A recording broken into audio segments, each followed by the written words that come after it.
이게 왜 명예훼손이지 이런 생각을 했어요.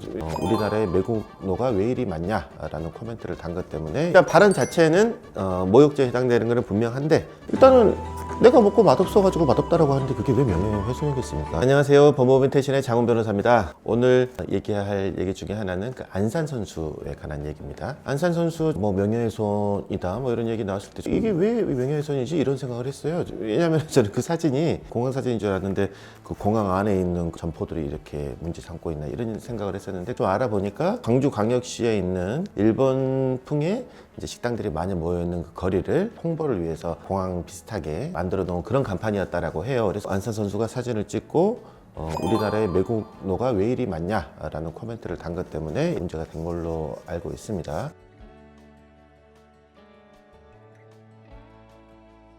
첫 번째로는 이게 과연 명예훼손죄가 되는 것은 맞느냐 의문을 많이 가지시더라고요. 결론부터 얘기를 드리자면 이건 명예훼손죄라고 보기는 어려울 것 같습니다. 명예훼손죄와 모욕죄라는 것을 구분을 하셔야 돼요. 명예훼손죄는 어떤 특정한 사실, 그 사람의 사회적인 그런 명예를 훼손할 수 있는 사실, 그게 진실한 사실이 됐든 아니면 허위 사실이 됐든 뭔가 사실에 대한 적시가 있어야 되는데 이 사진은 그런 사실에 대한 적시는 없죠. 다만 이제 구별해야 된다고 했던 그 모욕죄는 해당되실 소지가 충분히 있습니다. 모욕죄라고 하는 것은 사람에 대한 경멸의 감정 이런 것들을 얘기를 하면 사실에 대한 적시가 없다라고 하더라도 모욕죄가 성립하거든요. 연산 선수가 지칭했던 매국노, 다른 사람에 대해서 경멸하는 그런 감정을 표현하는 거죠. 욕들이 다 그런 식입니다.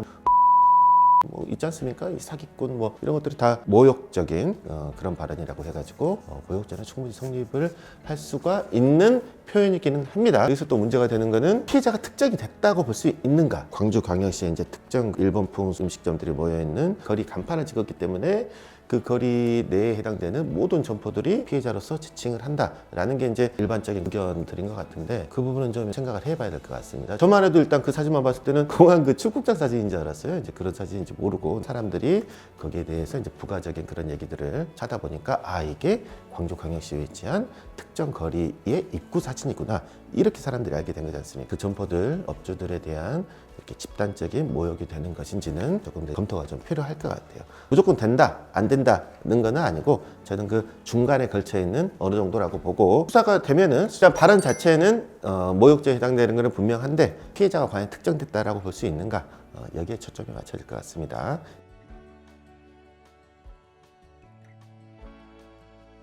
국가대표 선수들도 이제 무리를 일으키는 경우들 많이 있지 않습니까? 무리를 일으켰다라고 해서 일괄적으로 국가대표에서 제명이 된다든가 그건 아니죠. 이제 잘못한 정도에 따라서 국가대표 이제 규정이 있지 않겠습니까? 그 징계하는 기준이 뭐 선수생활 정직 뭐 이런 것도 있을 것이고 가장 이렇게 심한 정도가 제명까지 갈 텐데 모욕죄에 해당이 된다라고 한다면은 국민들의 사랑을 받고 국가를 대표하는 유명한 선수가 그랬다라고 하면은 분명히 이제 지적을 받아야 되는 사안이기는 하죠. 그런데 이게 과연 국가대표 제명까지 될 정도로 큰 일인가?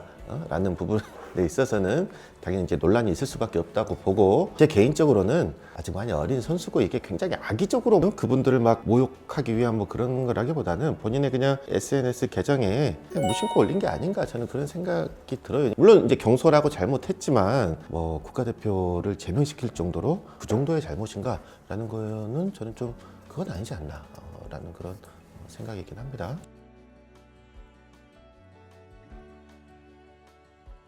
그런 생각을 해봤어요. 이제 배든지 쿠팡이라든지 어쨌든 그 음식점 배달 어플이나 이런 거라든지 인터넷에 뭐 특정 점포에 대한 리뷰를 다 남길 수가 돼 있지 않습니까? 근데 거기에 대해서 소위 말하는 악플이라고 할까요? 좋았다라는 게 아니라 별로였다. 라는 뭐 그런 것들이 명예훼손이 될 수 있는가 여기에 대해서도 질문을 몇 번 받아본 것 같기도 하고 하는데 일단은 내가 먹고 맛없어가지고 맛없다라고 하는데 그게 왜 명예훼손이겠습니까? 후기라는 그 란을 만들어 놓은 것 자체가 맛있든 맛없든지 먹고 난 다음에 너의 솔직한 그 감상을 한번 얘기해봐라 라는 그런 차원에서 만든 게시판이잖아요. 먹고 나서 뭐 별로였다 라고 얘기하는 거는 게시판의 목적이라든지 이런 거를 생각을 하면 명예훼손이 될 여지가 없죠. 다만 이제 거짓말로 하는 경우, 가보지도 않았으면서 또는 뭐 시켜보지도 않았는데 공격하기 위해서 한다던가, 자기가 머리카락 넣어놓고 여기 머리카락 나왔다, 이런 식의 글을 올린다면 허위사실 적시로 인한 명예훼손이 되겠습니다만은, 자기가 직접 가서 뭐 맛을 보고 주문해서 먹어본 다음에 아 이게 너무 맛없다, 이건 별로였다라고 솔직하게 적는 거는 아무런 문제가 되지 않는 것입니다. 솔직하게 가야죠. 기본적으로 굉장히 낮은 자세로 임해야 되는 게, 이게 법리적으로 봤을 때 명예훼손이냐 모욕죄냐 뭐 이런 성립의 문제는 제가 이제 말씀드린 것처럼 쟁점이 있기는 합니다만은, 기본적으로 국가대표 선수로서 경솔한 행동이었지 않습니까? 일본 음식점 운영하시는 분들이 매국노라는 게 이렇게 말이 됩니까? 너무 경솔하게 이렇게 글을 올리신 그 부분에 대해서는 국민들에게 이제 굉장히 낮은 자세로 사과를 하셔야 되는 게 당연하다고 보고, 피해자가 이제 특정이 된다라고 하면 말씀드렸다시피 그 거리에 점주분들이 이제 피해자가 되지 않습니까? 피해자로서 특정이 됐든 안 됐든 그분들이 상처를 받으신 거는 분명히 사실이고, 제가 듣기로는 이제 그분들에 대한 뭐 2차 가해도 이루어지고 있다라고 하더라고요. 본인들 그 매장 홈페이지에 매국노라고 이렇게 공격하시는 분들도 있고, 어쨌든 안산 선수로 인해서 고통을 받고 계시지 않습니까? 찾아가셔야죠. 그 점주분들 찾아가셔가지고 본인의 그런 경솔한 행동을 정말 반성하고 있고 사과드린다라고 말씀을 드리고, 피해도 보상해드리고, 그분들의 사과를 받을 수 있게끔 안산 선수가 굉장히 낮은 자세에서 행동을 하셔야 된다고 생각합니다. 이 명예훼손 이슈에 대해서는 말씀드렸던 것 같은데, 명예훼손은 기본적으로 반의사 불벌죄예요. 피해자가 그냥 합의했습니다, 처벌하지 말아주세요 라고 하면 절대 처벌이 불가능한 범죄. 그리고 이게 모욕죄로 된다라고 하면은, 모욕죄는 친고죄입니다. 친고죄는 고소가 있어야지만 처벌할 수 있는 범죄라는 거예요. 그래서 이 사건은 뭐 법리적으로 이제 죄가 성립하든 안 하든 안산 선수가 경솔한 행동을 했고 피해 점주들에게 이제 피해를 가게 했으니까 국가대표 선수로서 낮은 자세로 그분들께 진심 어린 사과를 하고, 그분들의 그 용서를 받아서 합의서까지 받아 오신다라고 하면은 형사처벌은 받지 않게 되시는 거죠. 저 같으면은 유도를 해서 이 사건을 풀어나가려고 하겠습니다. 안산 선수에 대해서는 제가 여기까지 말씀을 드렸고, 구독자분들께서 다른 의견이 있으시다거나 궁금하신 사항이 있으시면은 댓글로 남겨주시면 답변 드릴 수 있도록 그렇게 하겠습니다.